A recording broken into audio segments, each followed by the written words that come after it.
Hello and welcome to Recruiting is No Joke. I am your host, Joel Lalgee, the realist recruiter. I am super excited to be here again with another great guest. And you guys know I don't pick people who aren't in recruiting. I want to hear from people who are actually working, that are practitioners, that know what they're doing, know what they're talking about. So we have another great guest. So Stephanie, welcome to the show. It is great to have you. For the listeners out there, this is actually Stephanie's first podcast ever. So, if you're listening to this out there, just, give her a round of applause. But welcome. It's good to have you here. Thanks for tuning in to this week's episode of Recruiting is No Joke. I want to give a special shout out to Hey Milo AI for sponsoring this show.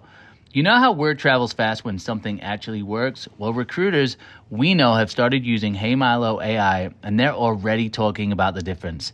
They've reclaimed back hours that used to vanish into the black hole of initial phone screens, and now they spend that time coaching candidates, refining roles, working with hiring managers, and strategizing growth. In those frantic, high-volume hiring cycles where you got to go through thousands of applicants, the last thing you want to do is awkward, half-baked interviews that tarnish your reputation. Hey Milo's conversational AI consistently delivers smooth, two-way interviews at scale, and that help people remember you for the right reasons. So if you're comparing providers, pick the one that lifts your reputation and brand instead of the one that leaves candidates shaking their heads. Go ahead and book a demo today at heymilo.ai and find out why teams leading rely on Hey Milo. Now back to the show.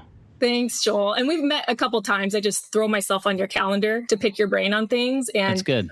You're so open to having a conversation. So thank you for that too.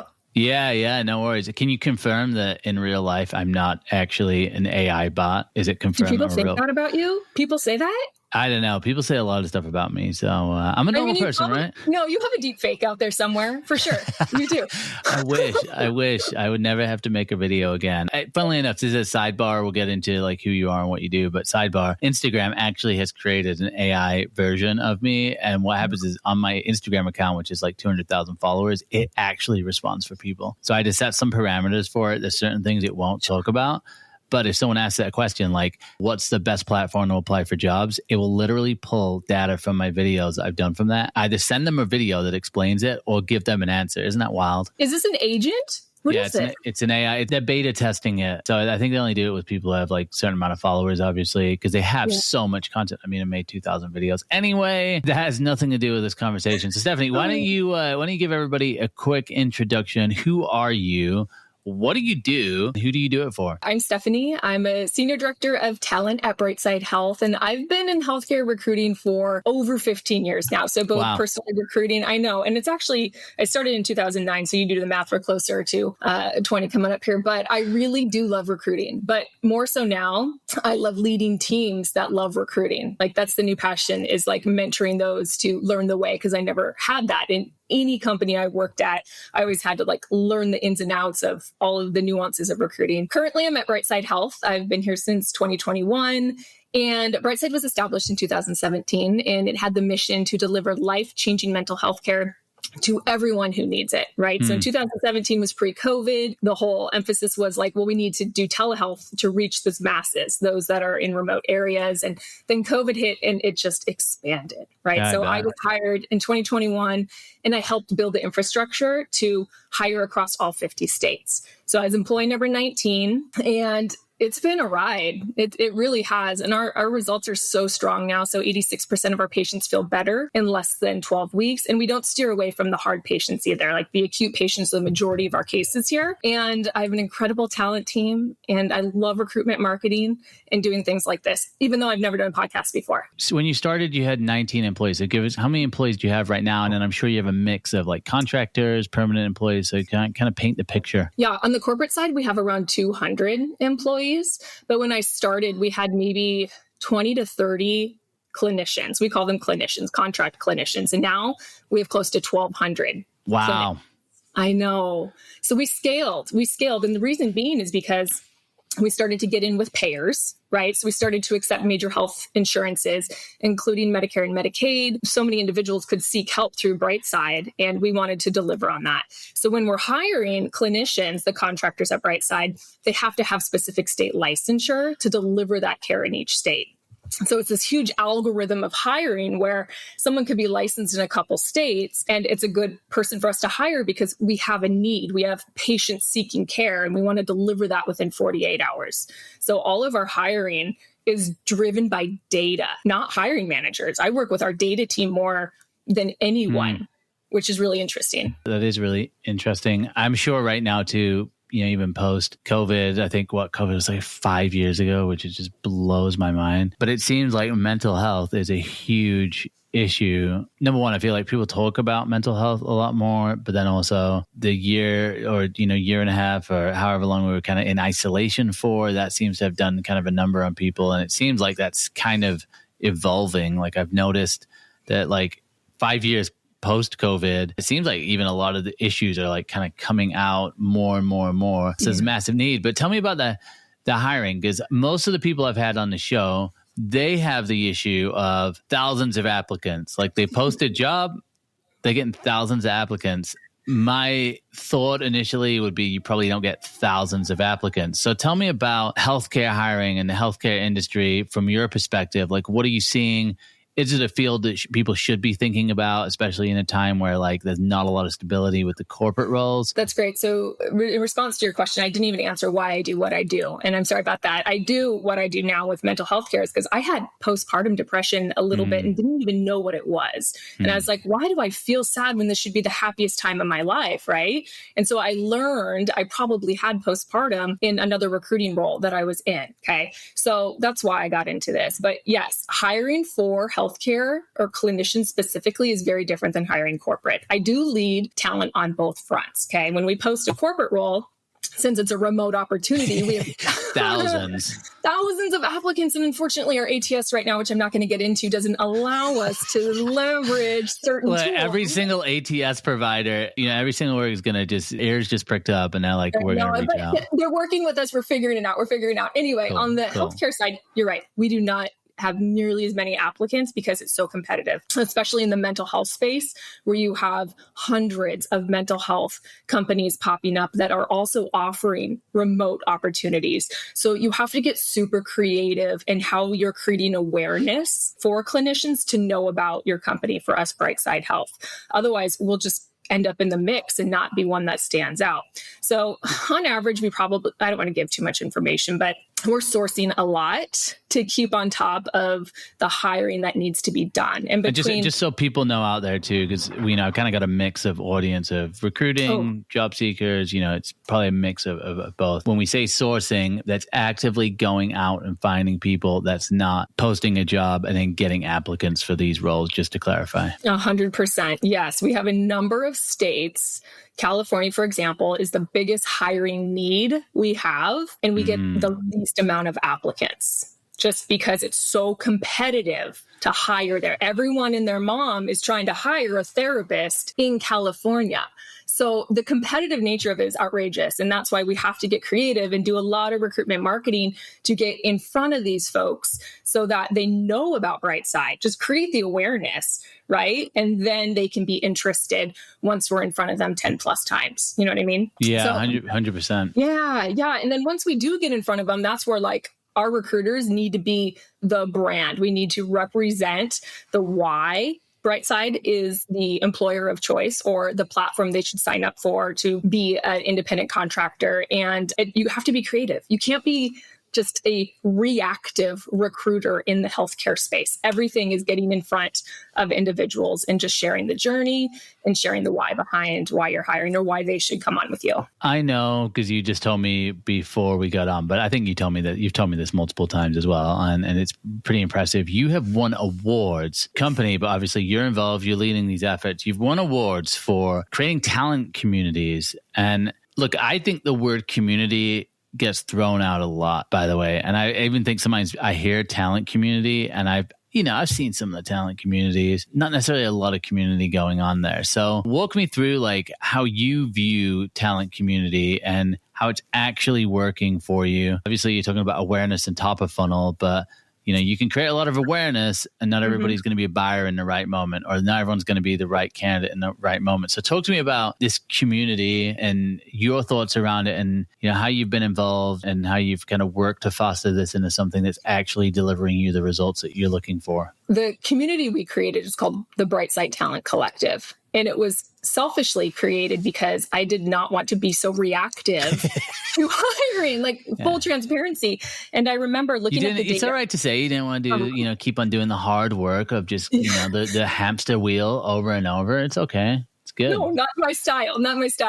So honestly, I was working with our senior director of data at the time, and he was forecasting where we needed to hire. And I'm like, holy crap, I'm going to have to go and source a ton and get people interested and all these things just to hire for those upcoming hiring needs. And I was talking to my husband. I'm like, I don't know how to do this just in a way that is proactive. Like, I know how to source. And he's like, it sounds like in basketball where you have a bench of players to just sub in and you can pull from them whenever. I'm like, that's so brilliant. Genius. So I'm like, why didn't I think of this? We got to get your husband on here right now. But they needed to be fully vetted. So here's what we started doing is we have hundreds of applicants in the ATS, right? Not all of them are licensed in states where we actively need to hire today. Yeah. Right. But maybe they have an Iowa license or Florida or New Mexico. And we're like, okay, there's going to be a time where we're going to need to hire and we want to have candidates readily available. So we started inviting candidates to meet and greets instead of an interview.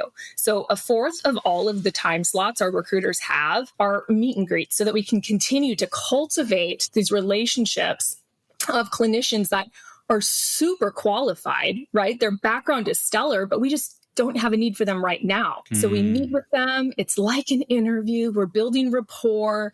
They get interested and they're like, you know what? When you are ready to hire, I'm super interested. What do I need to do? And so this is where we add them to our Brightside Talent Collective. And it's literally a community where we offer them free CEUs.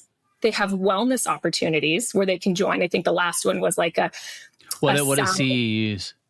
Continued education unit. So in order to be a licensed clinician, you have to maintain. You can tell I've had a lot of continued education. I love this. That's okay. And so we give them these benefits just because they met with us, they remained interested. And so then we keep them posted on new service line launches at Brightside. They kind of get insider information. And we are literally just pulling from our Brightside Collective when we need to hire. Upon launching this, it was really cool, Joel. Within a quarter, we saw time to hire decrease by 4 days in just a quarter. Wow. And then our candidate acquisition cost has slowly been decreasing because sure, we may have acquired them like 6 months ago, but we don't need to reacquire them. So we're spending less on advertisements or job postings just because we have them ready to go. Does that make sense? It makes complete sense. I mean, it's how I think about content marketing, right? Staying top of mind is huge, but then staying consistent with it is where all the value is, right? There's power in people knowing your brand, knowing who you are, but then that next level is staying in front of people consistently, giving value. I love this idea of meet and greet, by the way. I think, I've had we're on 102 episodes now, which is crazy. In the 102 episodes, I haven't heard of anybody. I've heard of pipelining before, but I haven't heard of a strategy that's so active in building community. So what I'm curious about is, in these meet and greets, like what is that structure and like, how do you coach the recruiters and how has that even evolved over time? Because I'm sure when you first started meet and greets, they look one way and now maybe they look a little bit different. And like, what's the mentality with the recruiters? Because obviously you're not like actively selling them on a roll, right? So like, what's the positioning? How do you coach people to have those meetings? It's actually not that hard. And here's why too. I'll preface it by saying all of our recruiters are actually therapists too. So when we're inviting these therapists or psych providers, at least we have a clinical background. I don't personally, but the recruiters do. Their name has their credentials after it. So it would really entice another therapist who want to engage with another therapist about an opportunity at Brightside, knowing that they can have that clinical conversation initially. And the way we preface it, it's like, hey, Joel, listen, we aren't actively hiring right now in the state of, where do you live again? Wisconsin. Shout out to Wisconsin. In Wisconsin. However, I love your background. Your experience with XYZ is exactly what we need at Brightside. So I'd love to share more with you now, just so that you can learn about us and stay engaged. And if it's a good fit for the future, great. Would you be open to a 25-minute conversation. They get on the calendar and we're literally conducting a little bit of an interview, but it's more soft, right? Like we're asking questions about their It's not an interrogation. No. But then we also have the vetting process too, where it's like, okay, they actually don't have XYZ in their background, or they're not stoked about offering 9 to 10 hours a week. So then it just, they didn't pass the meet and greet. But for those that are like, this is exactly what I'm looking for, we say, great, here's what we want to offer you. We want to make you a part of our community. You'll get free CEUs, continuing education units. We want to give you wellness opportunities. And then you'll be the first that we pull to hire when we have a need in Wisconsin. Would that interest you? Yeah. It's providing value too. I think before you were going to, kind of give us some insight into what that looks like. I've been a part of some talent communities. And I just want to say, look, if you're somebody who is responsible for talent communities, this isn't a dig on you. Kind of is. But I remember joining a talent community one time and it was just like, I'd get random jobs from like 10 years ago, from my resume from 10 years ago. I'm like, this is not a community. I'm just on a weird email list that you're just sending me spam jobs. And I think what I love about this is obviously, like, I think, for anyone who's listening out there that's thinking strategy and going, all right, well, how could I apply this to my industry? Obviously, a lot of industries probably don't have the CEU, right? They're not going to have continuing education necessarily, or is it CUE, whatever it is, whatever the acronym is. And they might not have that. The wellness, not sure how that would work. But the idea is, think about how can we add value in this community? How can we help the people of the community, and not just here's an opening, here's an opening, here's an opening. But I think the default for most is here's the opening, here's the opening. Equally, I think this idea of meet and greet, like where my mind goes to is, if I'm trying to hire for an engineering team, why am I not getting my engineers involved? Why am I not giving them time and room within the business and saying, hey, here's some candidates we think would be a great fit. Here's a stipend so you can go network with them and build relationships, which would help them anyway. Like, why are we not thinking like this more strategically? Because I think also, if it was your recruiters and they were just recruiters doing this, I don't think it would be as effective, obviously, as people who are actually behavioral therapists. I think there's power in that as well, which I imagine is why it works. You got this community, you've got opportunity. Tell me about the engagement in the community. Like, is it highly engaged? Like, do you have to pump a lot of content into it? Like, what does that look like? Yeah, initially we do, I think it's 3 emails the first month, and then through Customer IO right now, then they're just triggered 1 monthly email for the CEUs and the wellness opportunities and other inside information about what's going on at Brightside. I think the open rate is 90%, and those wow. I know. You guys sponsoring that newsletter or what? I can get you some sponsors. Yeah, I can get you some sponsors right now. I know, we got to talk about that later. I'll schedule on your calendar. But then also we have so many reply that just say, thank you so much for keeping me in the loop. Thank you for, offering this. And then we also alert them too on what states we are hiring in. So if they wanted to go get just like a basic telehealth license in Florida so that they wanted to work here, they could. So we're just giving them more inside information about how they could work for us sooner. And they love that. Now I want to take it next level with you too, because this is a community that's thriving, right? How many members are in the community? I think 300 to 400 now. Wow. That's so amazing. When you pull from that list, think about it, like now it's increased quality of hire too. I didn't even mention that, because now you've got like 5 to 10 qualified. And how are you measuring quality of hire? Sorry, I keep interrupting. Just retention, how long they stay with us. And we have metrics in terms of like how fast they're closing their notes and patient reviews. So that's done on the quality side.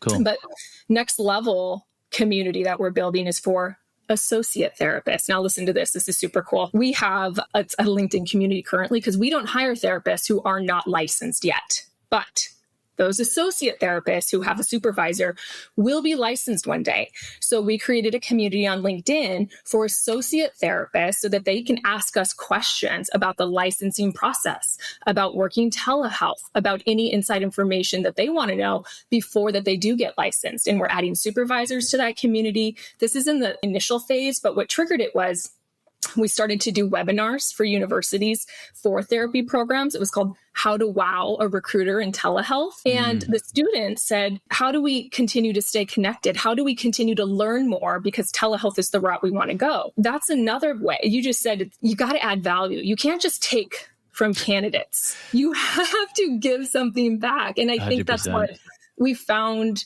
a way into is the value add, because therapists talk, clinicians, healthcare professionals, they have Facebook groups that talk about companies and who to work with and who to not work with. And it's really transparent on their side. So why can't we give the value for them to just absorb and learn and make their own decision? So the 300 to 400 people, out of curiosity, like how long has the community been around for? We started at the beginning of 2023. So 2 years. 2 years. Wow. Yeah. And then some people will transition out. They'll let us know that they found another role. They don't need something part-time. And that's fine too, because guess what? We treated them so well that the brand image of Brightside is strong with them. So they're going to refer clinicians our way just because of what we provided them, even though we did not need to hire where they were, or, 6 months to a year. It depends. There's so much here that I think anyone who's listening, who's involved in talent acquisition, I think I'd be surprised if their mind isn't kind of running. We hear all the time about, AI and all these types of things. Oh, yeah. Not so many people talking about the community aspect, but there's something going on that I've noticed where, maybe it's just going out to conferences and going out and meeting people, but there's a desire out there for like real connection and like authentic connection. I think this idea of a community that's adding value and turning into hires is amazing. What advice would you have for people who are maybe thinking about starting something like this? Like, what would you have liked to have known 2 years ago when you started? Well, we really needed to leverage our marketing team a little bit to build out that beautiful email that's being launched and updated. The branding.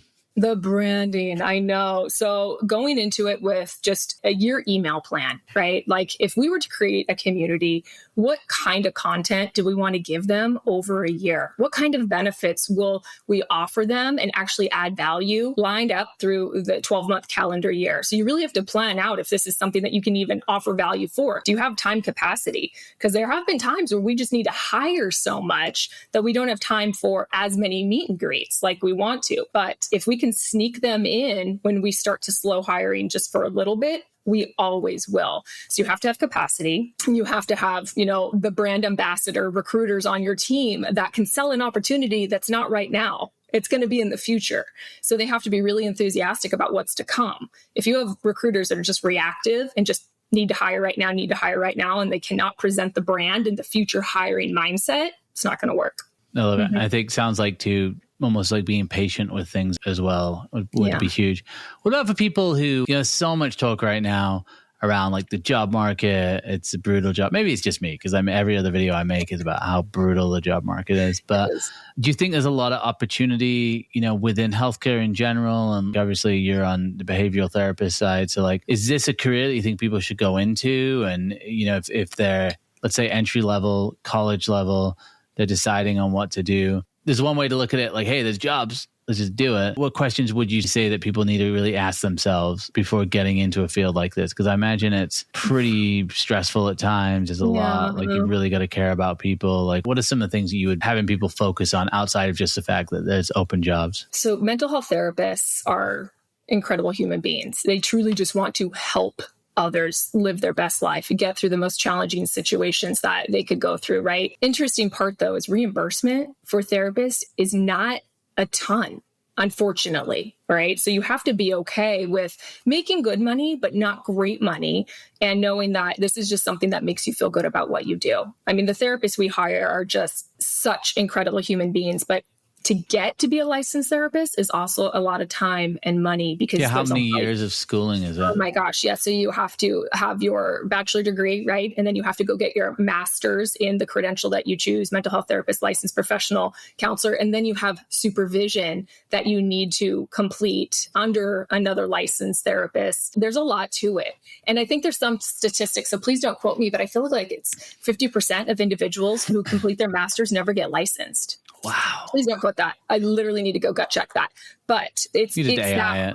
We'll just AI it. But it's that bad because there's so many hoops they have to jump through. So although it's a really rewarding opportunity, it's just become more challenging to get that licensure so that you can provide the care. Now, there are companies that hire associate therapists like I spoke to. They're just not fully licensed.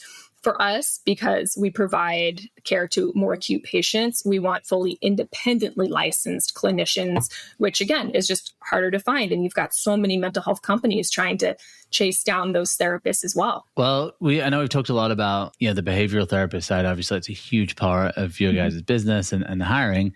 You also do hiring for some corporate positions as well. Curious what you're seeing on the corporate side, what's that mentality like? I've had a lot of companies I think are probably more conservative when it comes to their forecasts for the future and growth. Obviously, you've scaled a lot over the last couple of years. What are you looking at as far as, headcount growth and technology and how that's impacting the business? Are you thinking about, is the business thinking about, augmenting humans with tech? Do you have regulations? Like, what do you think the outlook looks like right now in the healthcare space? Yeah, from the corporate side.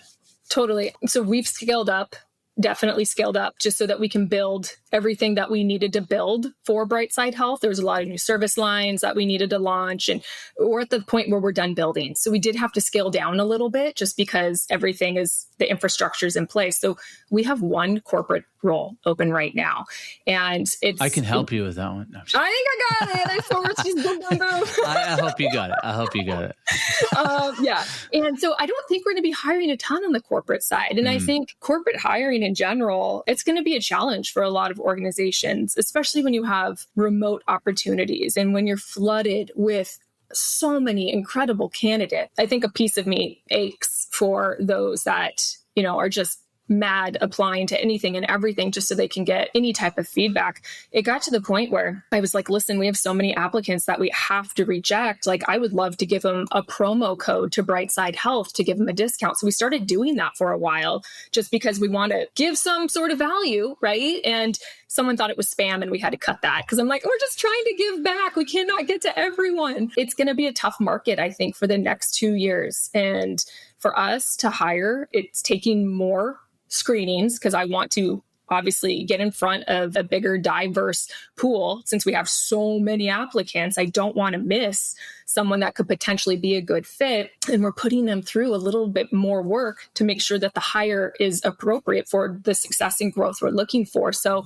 expect to apply to more jobs. And when you do get an interview, you're probably going to have a few more steps in the interview because we just really need to gut check the hires. It's funny because I just had an interview maybe like 2 or 3 weeks. This person's going after a recruiting position or a head of talent position, I shouldn't say recruiting. And they were using a completely different approach. And I think this is part of the challenge is I think you got to figure out what works for you. And there is no silver bullet. Like, I tend to think more like you, where I'm like, hey, we're kind of forced into somewhat of a numbers game, but you don't want to do a numbers game so much that then you're just applying for jobs that you don't actually want. So you still got to have that quality in there. And the irony of one of the last guests I had is he spent a lot of time networking and having a lot of conversations networking, and then ended up landing a job through an application. So it's like, because he went on this huge thing and I was like, oh, so how did you get the job? He's like, I applied.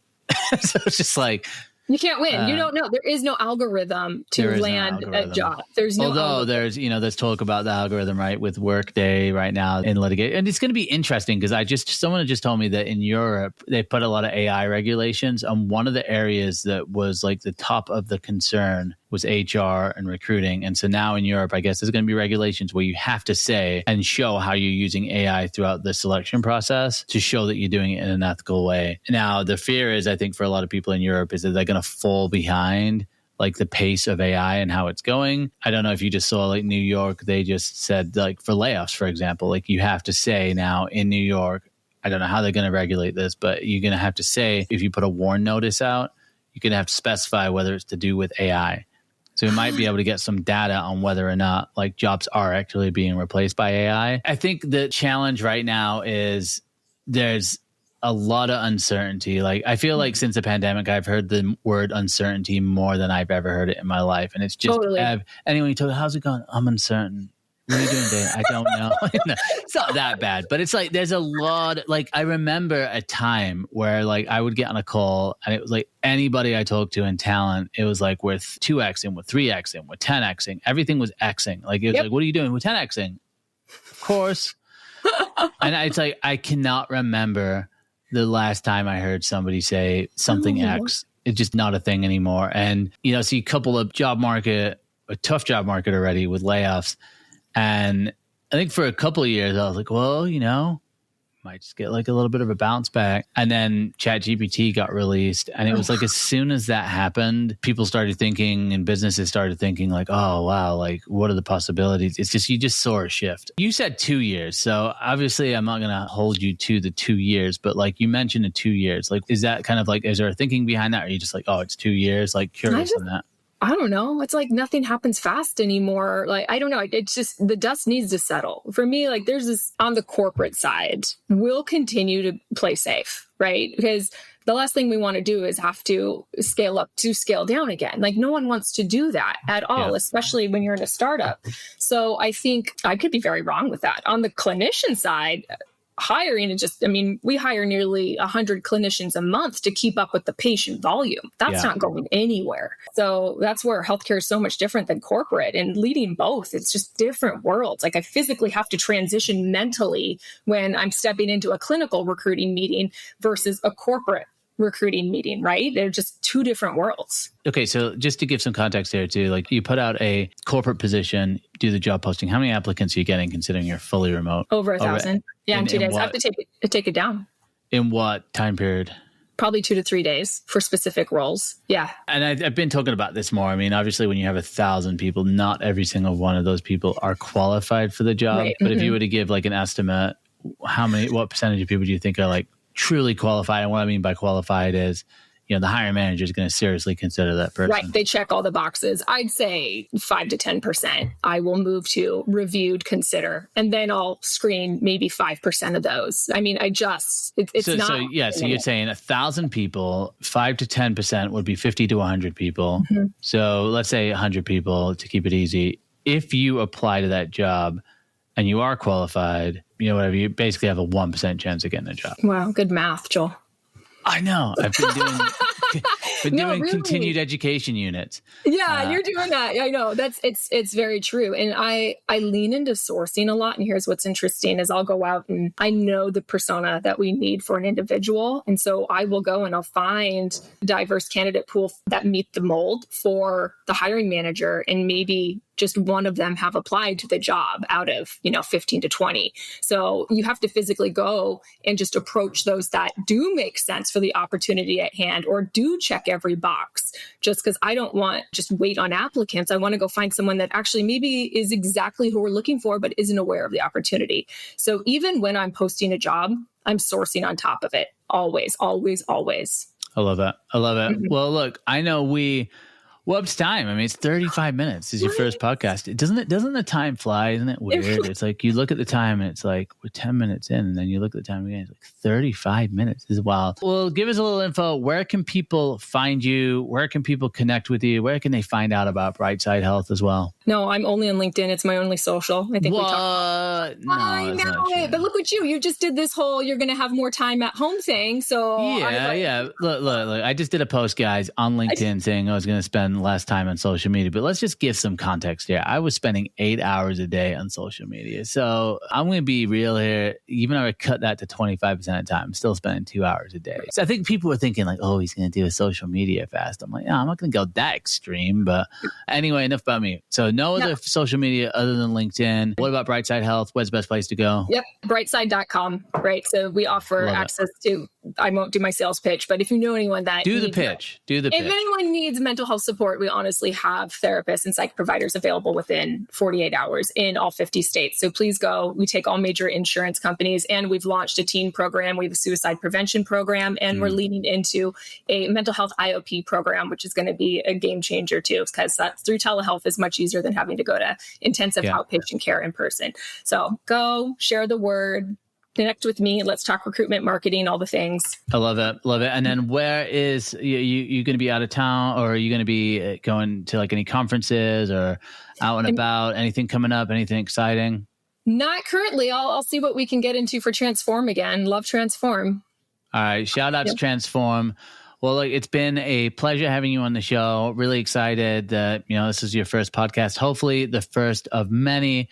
And guys, look, if you've made it to this part of the podcast, I just want to say you are the reason I do this podcast. All the other people that tune out like 5 minutes in, I don't do it for them. I do it for you guys, the diehards. As always, if you have questions for me, you can go to www.therealistrecruiter.com. You can find me on LinkedIn. You can send me a DM. If you're interested in being in the show, please reach out. We will have another great guest next week. I want to thank you to everyone who supports the show, all of our great sponsors, and we'll be back next week. Thanks a lot, Stephanie. Thank you. All right, bye.